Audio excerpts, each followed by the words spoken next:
Seigneur, l'heure est venue. C'est ton temps. Tu as labouré, tu as préparé par ces chants de cantiques. Tu as donné à mes frères, à mes sœurs, de répondre et de pouvoir transmettre à l'Église ce travail, ce ministère de la louange et d'adoration. Merci pour tous ceux qui se sont impliqués de près comme de loin. Seigneur, mais nous savons que l'homme ne vit pas de pain seulement. Alors que nous sommes là, je prie que chacun d'entre nous, nous puissions entendre ta voix. Une fois entendu, que nous puissions accepter ta parole. Une fois accepté, que cette parole produise ses effets en nous. C'est en ton nom que je confie chacun. Je veux prêcher par la foi. Je veux m'appuyer tout à nouveau sur toi. Mes regards fixant sur ta personne, réclamant ton secours pour ces instants. Dans le précieux nom de Jésus. Amen. Amen. Amen. Ainsi, je salue nos amis internautes.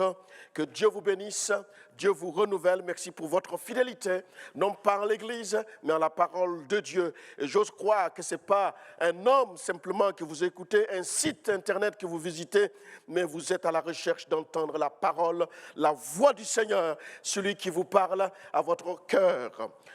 Chers amis, ce matin, j'aborde ce thème avec un profond respect.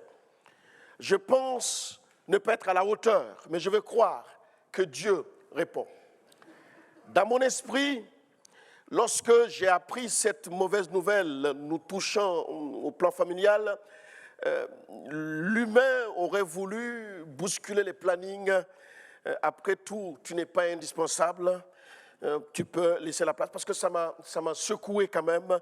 J'étais de retour de Valence en début de semaine, j'étais 3 jours dans le cadre de notre congrès avec le CA, le Conseil d'administration au plan national, et c'est dans le train que mon beau-père m'apprend ces nouvelles. Donc j'avais déjà dans mon esprit échafaudé quelques moyens de bousculer. Et tout de suite, saisi, ce n'est pas simplement dans des bons moments que tu es appelé à me servir, même dans les moments les plus difficiles. C'est vrai, que ce soit au plan ecclésial, au plan personnel, c'est bousculé et bousculant.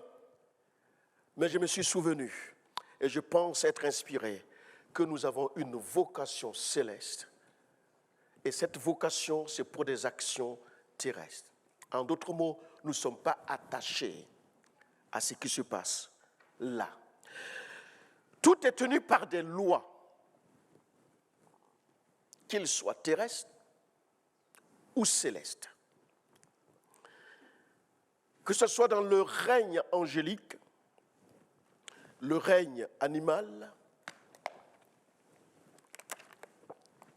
le règne végétal, ou très précisément dans le règne humain, sans oublier, puisque quand on parle d'humain, on ne peut pas ne pas parler de ça, le règne spirituel. Tout est tenu par des lois. C'est des lois, des principes qui régissent tout cela.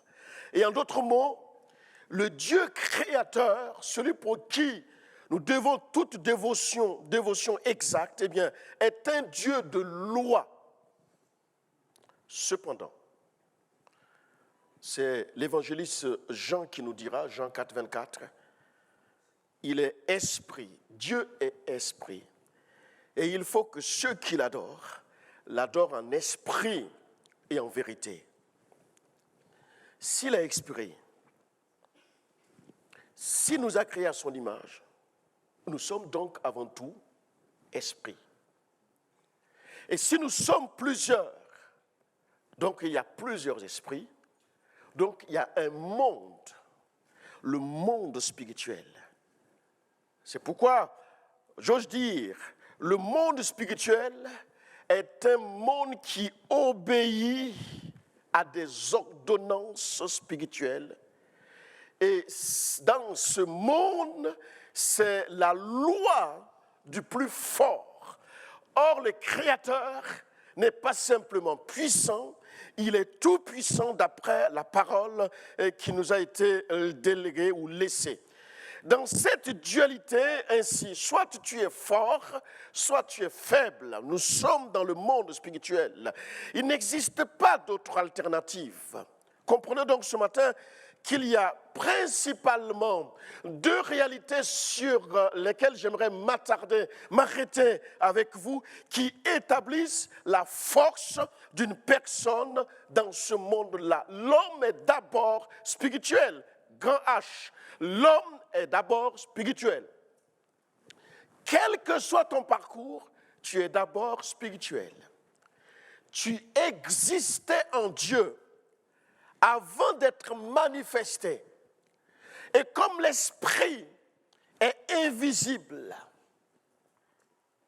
Dieu s'est servi de la poussière de la terre pour former, avec cette masse, pour former un homme. Et pour qu'il soit un homme ou une femme, il a mis son souffle, son esprit. C'est pourquoi le prophète a pu dire qu'avant d'être venu au monde, il existait.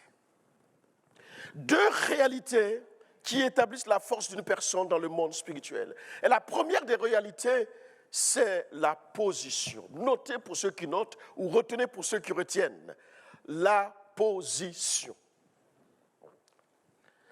Ta position. Ésaïe chapitre 6, verset 1. Et Ésaïe 6, 1, nous allons lire jusqu'au verset 3. L'année de la mort du roi Osias, je vis le Seigneur assis sur un trône très élevé. Il est assis sur un trône très élevé. Déjà, de par le mécanisme intellectuel, nous savons que Dieu est dans le ciel. Et quand on parle de ciel, on parle d'élévation, on parle de hauteur. Et dans ce ciel, dans cette vision du prophète Ésaïe, il voit son Seigneur assis sur un trône très élevé. Et les pans de sa robe remplissaient le temple.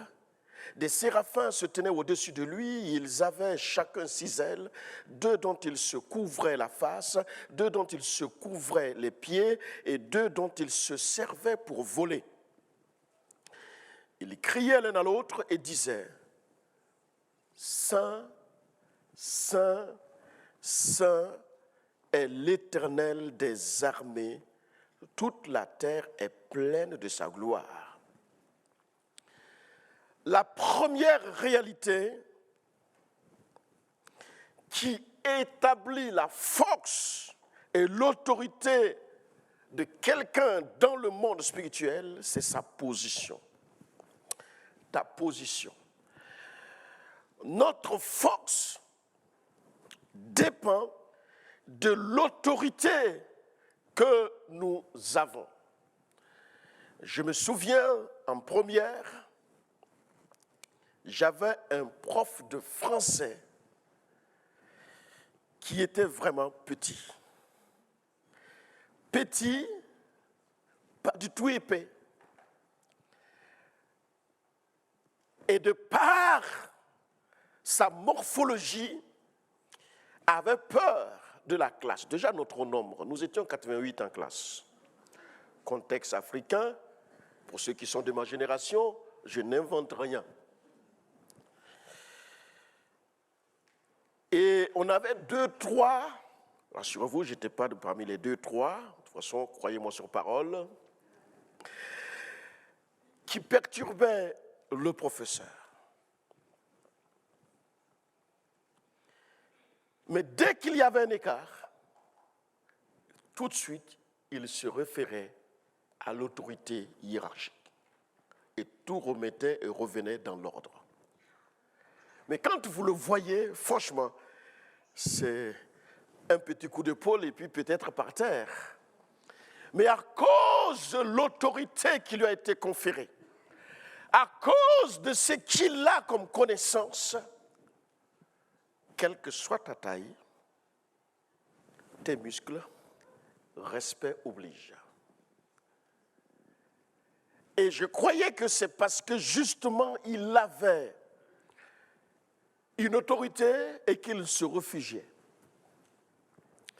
Mais quand j'ai découvert en fin d'année, après réflexion, qu'est-ce qui faisait sa force, ce n'est pas tant le fait d'aller dire à ses responsables ou à ceux qui étaient habilités à cela, mais j'ai découvert en cet homme sa capacité à respecter les élèves, y compris les récalcitrants. Ça m'a impressionné. Et ce principe, mes amis, je pense à un écho favorable dans la marche et dans la vie chrétienne. Souvenez-vous du centenier romain.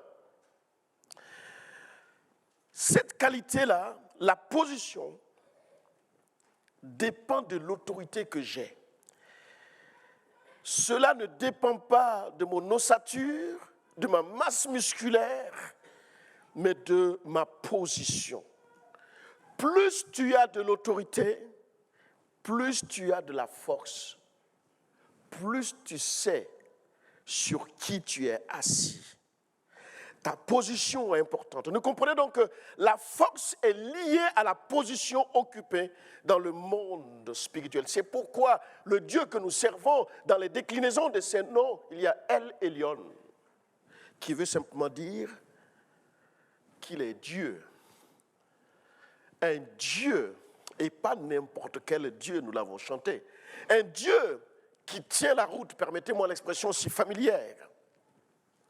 La position de notre Dieu est une position élevée. La Bible dit dans un des psaumes qu'il a fait du ciel son trône et la terre son marchepied, son repose-pied. On contrôle, il maîtrise. En plus de la position, une première réalité qui te confère la force, il y a la connaissance. J'aimerais vous dire une chose. Vous qui m'écoutiez en présentiel et vous qui me suivez aussi en distanciel. La connaissance est l'opposé parfaite de ce que Satan est.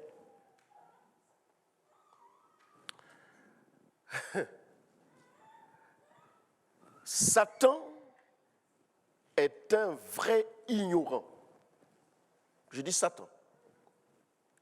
Lucifer avait une connaissance, une certaine connaissance de Dieu, puisqu'il l'adorait et s'occupait de cette adoration angélique, de l'armée céleste, autour du Créateur. Mais depuis qu'il a été propulsé, rejeté de la présence de Dieu, il n'a plus accès à la connaissance, ni des projets de Dieu, ni des desseins de Dieu, et encore moins pour ce qui concerne vous, nous qui sommes ses enfants. Si tu as compris le paramétrage de ce que je viens de dire, beaucoup de choses vont tomber toutes seules de ta vie, des choses qui ne sont pas jolies. Parce que tu découvres là que Satan n'a pas droit sur toi à cause de son ignorance. De quoi je tiens cela? Ce n'est pas rien qu'il s'appelle le prince des ténèbres. Et parmi les différentes définitions du mot ténèbres, ou que l'on accorde à ce mot, vous trouverez le mot ignorance. En réalité, dans les parties, dans chaque domaine où tu ignores, Satan domine. Dans chaque domaine, dans chaque parcelle de ta vie spirituelle, où tu ignores cette réalité-là, c'est un accord probant de Satan sur ta vie. Ta connaissance de Dieu est donc ce qui te donne le pouvoir sur lui. Si ta connaissance en matière de curseur est au minimum, les œuvres de l'ennemi ton âme seront au maximum. Si ta connaissance de Dieu par curseur est évolutive, plus tu t'approches de Dieu, plus les œuvres de l'ennemi n'ont aucune action possible en toi. Pas parce que tu as fait de la muscu, parce que ta connaissance de ton Dieu augmente et te procure une certaine position. Satan est donc ignorant et tout ce qui concerne Dieu depuis qu'il est Satan, depuis qu'il est adversaire. Nous, les enfants de Dieu, nous avons une autorité complète et totale. Ne pensez pas que Dieu nous a caché quoi que ce soit en matière de rédemption, en matière de salut. Il a fait le nécessaire, il a payé le prix, il a donné son propre fils afin que quiconque croit en lui ne périsse point, mais qu'il ait la vie éternelle. Et nous sommes dans une position telle que nous sommes bénis de toutes sortes de bénédictions spirituelles, nous en tant qu'enfants de Dieu. Cependant, nous présentons deux fois quelques véritables lacunes pour ce qui est de la connaissance. La position, on va dire c'est OK. Je sais en qui j'ai cru. Je sais sur qui je m'appuie. Je sais depuis les années sur qui je dois fonder ma vie, établir ma vie et ne marcher qu'avec lui. Mais le problème, c'est la connaissance. Et vous verrez que pour ceux qui sûrement vous êtes passés par ce chemin, plusieurs d'entre nous, la première fois où vous avez eu le permis et la voiture, les premières heures de conduite, quand bien même vous aviez, autrefois on appelait le papier rose, quand bien même vous avez le permis de conduire en main, ça c'était une chose, mais quand il faut tenir le volant, et comme par hasard, ce que le moniteur vous a appris, c'est l'opposé de ce que vous voyez sur la route. Non? Il n'y a eu que moi. J'ai eu l'impression que le moniteur parfois exagérait parce qu'il m'a appris ça, mais ce que je vois sur la route, c'est l'effet contraire. Et oui, entre la théorie et la pratique, parfois, il y a quelques écarts. Mais plus ça se tasse en mois, en années, non seulement vous arrivez à anticiper la conduite, jusque même reconnaître certaines conduites en fonction du département dans lequel vous vivez. Amen. Je sais qu'entre les 76 et les 27, nous les 76, on conduit mieux. Alléluia quand même. Bref, plus tu as de la connaissance de ton Dieu, plus tu le découvres, plus tu sais ce qu'il ne veut pas, ce qu'il veut, ce qu'il n'aime pas, ce qu'il aime. Il n'y a rien de beau. Oh là là, que cela. Laisse-moi te dire que ton ignorance aux choses de Dieu est ce qui donne place au diable de régner sur quelques domaines de ta vie. Cherche donc à connaître Dieu davantage. Il n'y a pas d'acquis tant que tu es toujours sur terre en mode respiratoire. Cherche à connaître Dieu de tout ton cœur, de toute ta force, de toute ta pensée. En fait, la connaissance en question, c'est quoi? Trois réalités. Connaître mon Dieu. Donc, la connaissance de Dieu. Vous serez surpris, je ne vais pas donner les chiffres, mais des statisticiens américains qui avancent toujours des chiffres un peu spéciaux, je ne sais pas comment ils font, mais on est surpris de constater que plusieurs reclamants chrétiens connaissent Dieu parce qu'ils ont entendu parler, mais n'ont pas réellement eu une connaissance personnelle, une rencontre personnelle de Dieu. Et vous pouvez tout de suite autour de vous, pas là dans la salle, mais dans votre environnement de vie, faire la différence tout de suite entre les rencontres personnelles avec le Seigneur et les rencontres par oui-dire. C'est pas pareil. C'est pas pareil. Saul, de Tarse devenu Paul, l'apôtre, n'a pas connu Dieu par oui-dire. Parce qu'on lui a rapporté. Si quelqu'un vous a témoigné de l'évangile, merci Seigneur. Mais une fois que vous avez réceptionné la bonne nouvelle, il faudrait que cette bonne nouvelle devienne la vôtre. Une expérience personnelle. La vie chrétienne n'est pas un ruban adhésif. La vie chrétienne n'est pas une cotisation annuelle ou mensuelle. Elle est une rencontre personnelle avec le Seigneur. Elle est un vécu. Et quand tu vis avec le Seigneur, mes amis, la mort peut frapper, la maladie peut frapper, les contrariétés peuvent être là. Mais à cause de là où vous avez rencontré le Seigneur, les années peuvent passer, mais vous restez attachés. Ça, c'est pas pareil qu'une adhésion.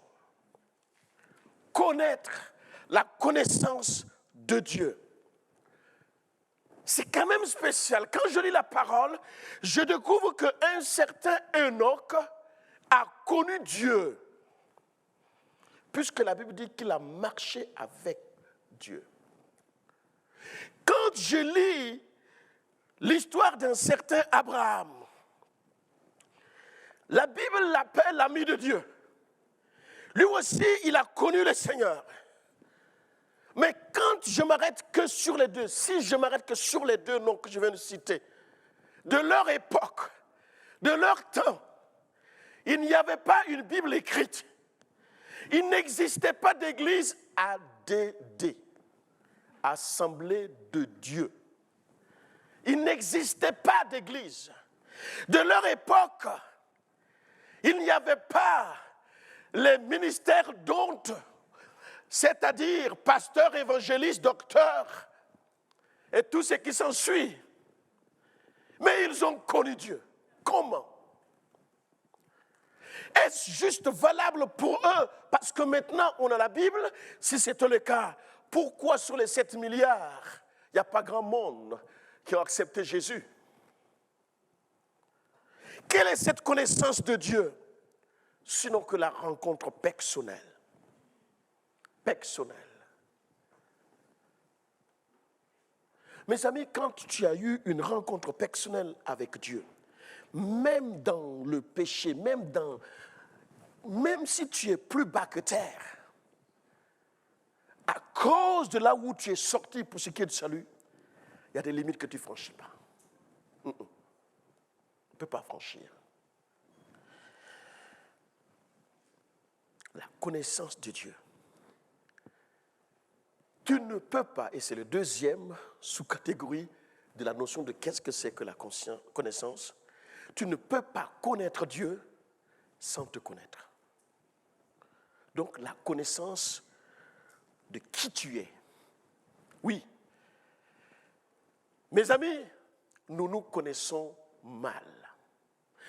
On se connaît par l'expérience vécue ou traversée, mais on ne se connaît pas par l'expérience ou la vie à venir. Personne ne sait comment il réagirait dans le futur face à telle et telle situation. Oh, on a une idée. Et c'est face à la situation qu'on se rend compte, en fait, je ne me connais pas. Pour pouvoir savoir qui tu es, va encore plus loin pour découvrir qui est ton Dieu. Découvre encore Dieu et tu vas découvrir qui tu es. Là où tu penses être fort, là où tu penses tenir et ne pas succomber, tu te trompes. Et là où tu penses que tu ne pourras pas tenir, tu te trompes aussi. Mais en fait, c'est une codépendance régulièrement avec notre Dieu. Est-ce que tu sais, toi qui es né de nouveau, que tu es enfant de Dieu? Tu es enfant de Dieu. Le Dieu dont je viens de décrire, de par sa position et par le désir que tu le connaisses un peu plus. Si tu es enfant de Dieu, tu m'entends là? Enfant de Dieu, engagé avec ce même Dieu. En tant qu'enfant de Dieu, il y a ce que les autres peuvent faire et il y a ce que toi tu ne peux plus, tu ne peux plus, tu ne peux plus, tu ne peux plus faire. Non pas que tu n'as pas la force pour le faire, non pas que tu n'as pas la capacité pour le faire, mais à cause de l'appellation d'origine contrôlée sur le fond de ton cœur, sur la réalité de ta vie, tu ne peux pas. À cause de l'amour de Christ, à cause du sang de Jésus qui a coulé sur ta vie, tu ne peux pas. Tu ne peux pas. Tu ne peux pas quoi? Tu ne peux plus mentir. Tu ne peux plus critiquer à tout bout de champ. Tu ne peux plus dire des niaiseries sur ton frère ou sur ta sœur sans fondement, sans vérification. Tu ne peux plus, non pas parce que tu n'as pas la capacité, mais Dieu en toi, nous y viendrons, c'est son esprit en toi. Or, esprit de Dieu est un esprit saint. Alors, la connaissance de Dieu m'amène à connaître qui je suis. Et si je sais qui je suis, automatiquement, je connaîtrai mon ennemi, qui n'est pas mon semblable. Et c'est cette troisième sous-catégorie, la connaissance de ton ennemi. Les armées les plus farouches, les plus stratégiques, les plus féroces, sont celles qui ont pris le temps d'étudier, de connaître l'armée adverse. Même dans le sport, pour le peu que j'ai joué au football, combien de fois on a dû prendre du temps pour regarder l'équipe adverse jouer? On regarde les 11, on ne passe pas trop le temps sur les remplaçants, on étudie le gardien, et l'accent était mis, et ça on nous séparait dans d'autres salles. Les attaquants étudient les attaquants adverses. Les défenseurs, que ce soit les ailiers ou les centraux, étudient comment font les défenseurs de l'équipe adverse. Quelle est cette manière de mener sa vie chrétienne en voulant ignorer qui est Satan? Comment tu vas triompher si tu n'as pas la capacité de l'identifier pour lui dire stop? Sans identification, il y a confusion. Sans identification, il y a confusion. Le risque encouru quand on ne connaît pas son ennemi, c'est d'attaquer tout ce qui bouge. Ben oui.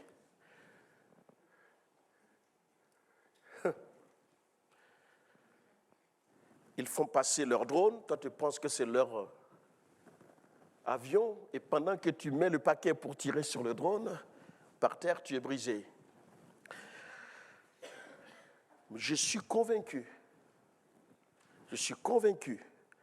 que les quelques mots que tu entends peuvent faire quelque chose dans ta vie. Cher ami, l'aveuglement n'est pas dans les yeux, mais dans la connaissance. Je vous prends 2 textes en appui.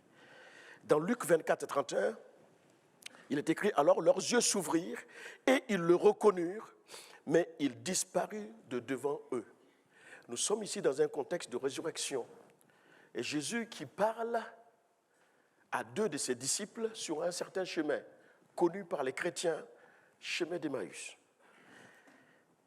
Il est écrit « Leurs yeux s'ouvrirent et ils le reconnurent. » Nulle part, je ne lis dans le texte où on me dit qu'ils étaient aveugles avant. ils avaient les yeux bien ouverts, mais ils ne voyaient pas. Oui. Ils sont combien ceux qui, dans la vie chrétienne, ont les yeux bien ouverts, mais ne voient pas? Regardez un deuxième texte que vous connaissez, Genèse 3, verset 7. Les yeux de l'un et de l'autre s'ouvrirent, ils connurent qu'ils étaient nus, et nous connaissons la suite. Mes amis, Adam et Ève n'étaient pas aveugles. Ils avaient les yeux bien ouverts dans le jardin d'Éden. Mais il est écrit, les yeux de l'un et de l'autre s'ouvrirent. On aurait pu dire, ils virent, mais non, ils connurent. C'est pourquoi l'aveuglement n'est pas dans les yeux, mais dans la connaissance. Je vais vite pour terminer.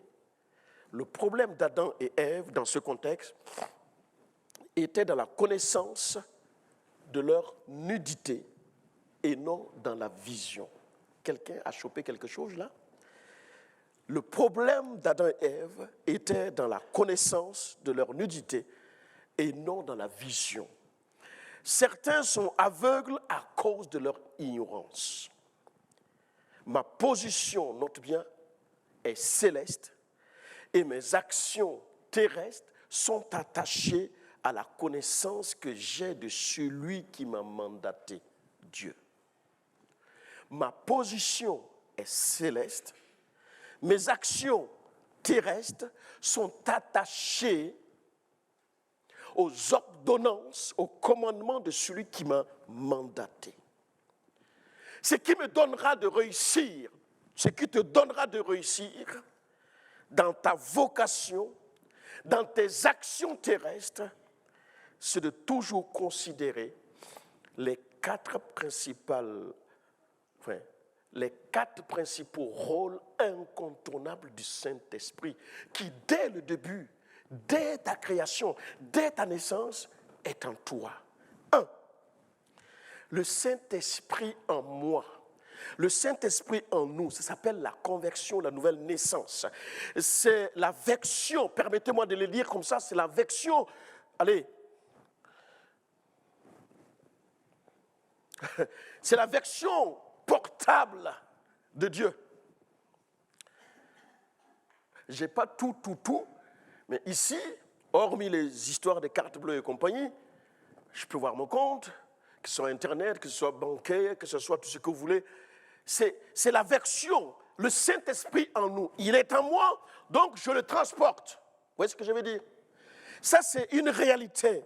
C'est lui qui, en moi, transforme à partir de l'intérieur mes sentiments, mes ressentis, mes regards, mes analyses. Il produit son fruit, en fait. C'est pourquoi, à ma nouvelle naissance, à ma conversion, le Saint-Esprit en moi me donne déjà de porter les fruits, nous dit la parole de Galates 5, 22. Ensuite, le Saint-Esprit en nous, mais le Saint-Esprit parmi nous, c'est-à-dire au milieu de nous. J'aimerais expliquer quelque chose de vite fait, Matthieu 18, 20. Vite fait, parce que souvent on mélange beaucoup de choses. La Bible dit, car là où 2 ou 3 sont assemblés en mon nom, je suis au milieu d'eux. Est-ce que vous pensez que le verset est en train de dire que quand tu es seul, Dieu n'est pas là? Allez, rassurez-moi là. Non? Et si je devais donner une feuille pour 4 heures de contrôle, comment vous expliquerez celui qui prie Dieu seul? Voyez-vous, on a involontairement compris ou cru que le fait de ne pas le faire à 2 ou à 3, et certains même vont jusqu'à dire, ah ouais, puisqu'on est 250 ou 300 ce matin, alors là, c'est l'abondance. Comme si la présence de Dieu, c'est réduction, augmentation. Vous voyez Dieu en train de faire comme ça, ils sont que 2. Ils sont 100, bon, à peu près, 200, 300. Et ceux qui ont des assemblées où ils sont à 6000, alors là, Dieu est 6000 fois plus. On rigole. Mais dans certains entendements spirituels, Combien ont été découragés? Ils arrivent à la réunion de prière. Ah oui, il n'y a que ça. Il n'y a que ça comme monde. Non. Certains interprètent mal ce texte de façon erronée, puisqu'ils pensent qu'il faut être 2 ou 3. Mais en fait, le nombre est juste la condition pour que Dieu choisisse sa position. Non, tu n'as pas compris. 2 ou 3. Dieu choisit juste sa position parmi les 3, au milieu. Ça ne veut pas dire qu'il quitte en toi, mais il est au milieu. Il est le centre d'attraction de vous 3.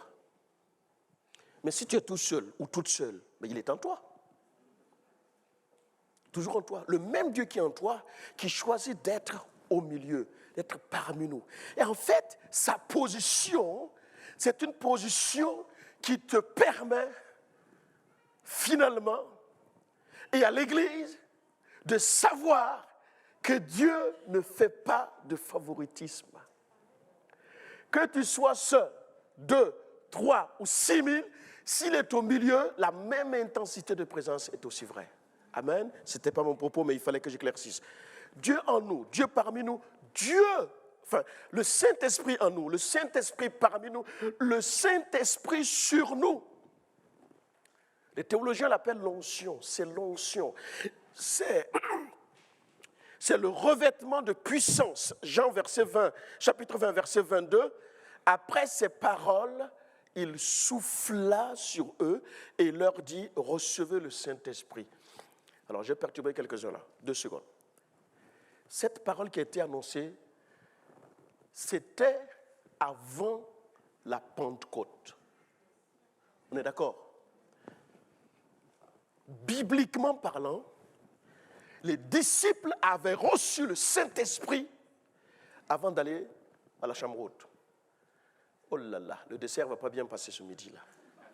Ben oui, parce que tu as toujours cru que c'est à la Pentecôte que tout a commencé. Jésus est ressuscité et il se montre à ses disciples. Même les portes fermées, verrouillées, il rentre. Et c'est lui qui dit ça. Il souffla sur eux. N'allez pas prendre le micro, commencer à souffler, parce qu'il n'y a aucune portée biblique, scripturaire. Poussé par le Saint-Esprit, c'est autre chose. Ainsi, une fois qu'ils ont reçu le Saint-Esprit, nous arrivons alors que Jésus est parti. Et ils vont obéir à ce que Jésus a dit en Galilée lorsqu'il partait. Allez-y attendre. Ainsi, le jour de la Pentecôte, dans la chambre haute, la Bible dit expressement que le Saint-Esprit est venu sur eux. Ce n'est plus en eux, parce que depuis la conversion, depuis qu'ils ont suivi Jésus, l'Esprit de Christ est en eux. Il est parmi eux. Et maintenant, il est sur eux. C'est l'onction. Ce qu'ils ont reçu est en eux. Et à la Pentecôte, le Saint-Esprit est venu sur eux. Et je termine. Le Saint-Esprit me submerge. Au début, c'est moi qui le transporte. Il est en moi.